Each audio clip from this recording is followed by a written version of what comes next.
नमस्कार, जय हिंद साथियों, स्वागत है आप सभी का एआईआर गुरुकुल में। बच्चों, एक बहुत ही महत्वपूर्ण सूचना के साथ मैं आपके सामने हूँ। सीएसआईआर का यूजीसी नेट का फॉर्म आ चुका है। जून का जो एग्जामिनेशन है, उसके लिए बच्चे। और आप लोग एक-एक सूचना के लिए, एक-एक इन्फॉर्मेशन के लिए वीडियो के एंड तक बने रहना, डिटेल इन्फॉर्मेशन मैं आपको देने वाला हूँ। तो मैं आपको बता दूँ सबसे पहली बात, ये जो एग्जामिनेशन होने वाला है, ये एनटीए के थ्रू होने वाले हैं, यानी कि नेशनल टेस्टिंग एजेंसी के थ्रू होने वाला है। और ये एग्जामिनेशन जून 2026 का है। और इसका भाई एप्लीकेशन फॉर्म बिगिन हो चुका है ना? थोड़ा डिटेल लेते हैं बच्चे इसमें। इसका जो डेट है, उसके एक-एक डेट को हम लोग ध्यान से देखेंगे आज। इसका डेट क्या है बच्चे? फॉर्म शुरू होना है आपके 27 मई 2026 से। यानी कि फॉर्म शुरू हो रहा है बच्चे 27 मई 2026 से इसका फॉर्म शुरू हो रहा है। और अगर मैं लास्ट डेट की बात करता हूँ, तो लास्ट डेट 19 जून को खत्म हो जाएगा। यानी कि 19 जून को इसका अंतिम दिन है फॉर्म सबमिशन का। ये भी याद रखोगे, है ना? अगर हम बात करते हैं लास्ट डेट के फी पेमेंट की, तो आपको मैंने बताया कि फी पेमेंट करने के लिए कभी-कभी डेट एक्सटेंड करके दिया जाता है, क्योंकि हो सकता है वेबसाइट के भाई सर्वर स्लो होने के कारण, उस पर भाई प्रेशर ज़्यादा होने के कारण ये पेमेंट वाला बार-बार फँसे मामला। तो इसके लिए आपका डेट एक्सटेंड करके 20 जून 2026 कर दिया गया है। यानी कि 20 जून को आप लास्टली पेमेंट कर सकते हो, है ना? फिर बात करते हैं इसके करेक्शन विंडो की। अगर आपके फॉर्म में कोई त्रुटि हुई है, तो उसके करेक्शन के लिए 22 से 23 जून का आपका टाइम दिया गया है। 2026 में आप 22 से 23 जून में आप अपना फॉर्म क्या कर सकते हो, करेक्ट कर सकते हो, त्रुटियों को सुधार सकते हो, है ना? ये ज़रूर ध्यान रखोगे। फिर बात करते हैं सीएसआईआर के यूजीसी नेट का एग्ज़ाम डेट। तो ये पहले से कंसीडर्ड है, आपको एकदम उसके लिए निश्चिंत रहना है। 17 से 18 जुलाई 2026 को ये पेपर होने वाला है। एग्ज़ाम डेट कब है बच्चे? 17 से 18 जुलाई का एग्ज़ाम डेट है, जो होने वाला है, ठीक है?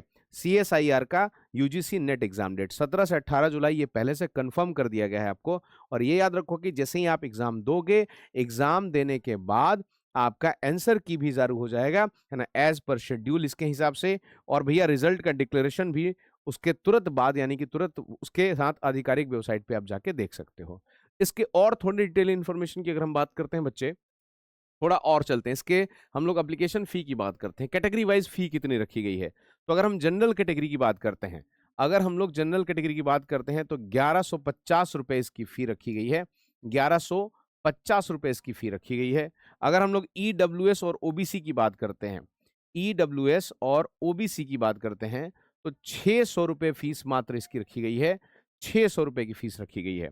अगर हम लोग एससी, एसटी और भाई फिजिकल हैंडीकैप की बात करते हैं, दिव्यांगों की बात करते हैं, है ना? एससी की बात करते हैं, एसटी की बात करते हैं और फिजिकल हैंडीकैप्ड की बात करते हैं, तो कुल फीस कितनी रखी गई है? ₹325 की फीस रखी गई है। तो आपको फीस का अंतर दिख रहा होगा।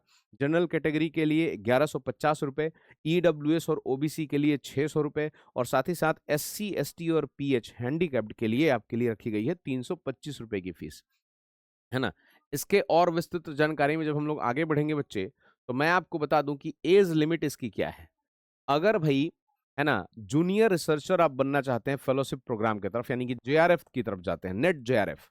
अगर आप नेट जेआरएफ की तरफ जाते हैं, तो नेट जेआरएफ के लिए जो आपकी ऐज रखी गई है, वो मैक्सिमम ऐज रखी गई है 30 साल की। और अगर आप लेक्चरशिप की तरफ चलते हैं और असिस्टेंट प्रोफेसर बनना चाहते हैं, तो इसकी कोई अपर ऐज लिमिट नहीं है। एकदम ये क्लियर इन्फॉर्मेशन रखेंगे कि अगर आप नेट जेआरएफ की तरफ मूव करेंगे, तो आपका मैक्सिमम एज कितना लिमिट दिया गया है? 30 साल दिया गया है। और अगर आप लेक्चरशिप की तरफ मूव करते हैं, असिस्टेंट प्रोफेसर बनने की तरफ मूव करते हैं, तो नो अपर एज लिमिट है, ये ज़रूर ध्यान रखना, है ना?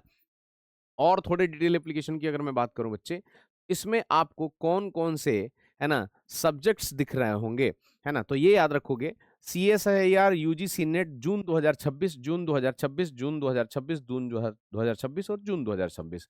इसमें अवेलेबल सब्जेक्ट्स कौन-कौन से हैं, जिसमें आप लेक्चरशिप में जा सकते हो, जिसमें आप नेट जेआरएफ क्वालिफाई करोगे, तो वो है बच्चे केमिकल साइंस, उसके बाद अर्थ, एटमॉस्फेरिक, ओशन एंड, है ना, प्लैनेटरी साइंस है, उसके बाद लाइफ साइंस है, उसके बाद मैथमेटिकल साइंस है और साथ ही साथ आपका फिजिकल साइंस है। इन सभी सब्जेक्ट्स के थ्रू आप नेट जेआरएफ में पार्टिसिपेट कर सकते हो, ये ज़रूर ध्यान रखना, है ना? थोड़ा और डिटेल अगर मैं आपको इन्फॉर्मेशन दूँ, तो अगर आप इसके फॉर्म को अप्लाई करना चाहते हो, तो आपका क्या क्राइटेरिया होगा? एलिजिबिलिटी का क्राइटेरिया क्या-क्या है बच्चे? तो एमएससी होना चाहिए और इक्विवेलेंट डिग्री होनी चाहिए विथ 55% यानी कि 55% मार्क्स के साथ, अगर आप जनरल और ओबीसी कैटेगरी में आते हो तो, है ना? इसके बाद बच्चे 50% मार्क्स कर दिए गए हैं किसके लिए? 50% मार्क्स होते हैं एससी, एसटी और फिजिकल हैंडीकैप्ड कैंडिडेट्स के लिए, है ना? Integrated course candidates are eligible, है ना? BTech, bachelor of engineering, bachelor of technology, है ना? कैंडिडेट्स आर एलिजिबल, वो भी एलिजिबल हैं। बी फार्मा करने वाले कैंडिडेट्स वो भी अप्लाई कर सकते हैं, और MBBS degree holders are also eligible, यानी कि ये भी अप्लाई कर सकते हैं इस सीएसआईआर यूजीसी नेट वाले फॉर्म को, है ना? ये जरूर ध्यान रखोगे, ठीक है? इसके बाद बात करते हैं बच्चे, इसका प्रोसेस क्या है? इस एप्लीकेशन को सबमिट करने का प्रोसेस क्या है? कैसे आप फॉर्म भाई भरेंगे बच्चे? तो आपको पहले क्या करना है कि एनटीए के ऑफिशियल पोर्टल पर, एनटीए के ऑफिशियल पोर्टल पर आपको विजिट करना है, ठीक है? और आपको रजिस्ट्रेशन प्रोसेस कंप्लीट करना है। रजिस्ट्रेशन प्रोसेस जब आप कंप्लीट करोगे, उसके बाद आपको फॉर्म जब फिलअप करोगे तो आपको पर्सनल डिटेल और एकेडमिक डिटेल आपको केयरफुली भरना है, ठीक है? उसके बाद अपना फोटोग्राफ अपलोड करोगे, अपना सिग्नेचर अपलोड करोगे, अपना थंब इम्प्रेशन, है ना? और इसके साथ-साथ रिक्वायर्ड जो भी डॉक्यूमेंट्स हैं वहाँ पर, वो आप अपलोड करोगे, ठीक है? Verify all information before final submission. आपको फाइनल सबमिशंस करने से पहले अपना पूरा का पूरा जो डिटेल इन्फॉर्मेशन है, उसको एक बार फिर से वेरीफाई कर लेना है, देख लेना है, ठीक है? उसके बाद आप एप्लीकेशन फी पे करोगे, और एप्लीकेशन फी करने के बाद आप सबमिट करेंगे एकदम सक्सेसफुली एप्लीकेशन को फाइनली, ठीक है? इसके बाद आप अपने फ्यूचर के भाई फर्दर किसी कार्य के लिए चाहो तो डाउनलोड कर सकते हो और प्रिंट कर सकते हो कंफर्मेशन पेज को कि आपने भाई फॉर्म फिलअप कर दिया है। तो ये पूरा प्रोसेस है आपके फॉर्म का, और आपके भाई डेट्स को मैंने कंफर्म कर दिया पहले ही। इसी प्रकार की और अधिक जानकारियों के लिए हमारे इस वेबसाइट को कंटिन्यू विजिट करते रहें, www.airgurukul.com। और साथ ही साथ मैं आपको बता दूं कि इससे रिलेटेड और भी कोई नया इन्फॉर्मेशन आएगा तो आपके पास शॉर्ट्स के माध्यम से, यूट्यूब चैनल्स के माध्यम से और हमारी वेबसाइट के माध्यम से ज़रूर मिलेगा। तो हमें फॉलो करना ना भूलें। जय हिंद, जय भारत।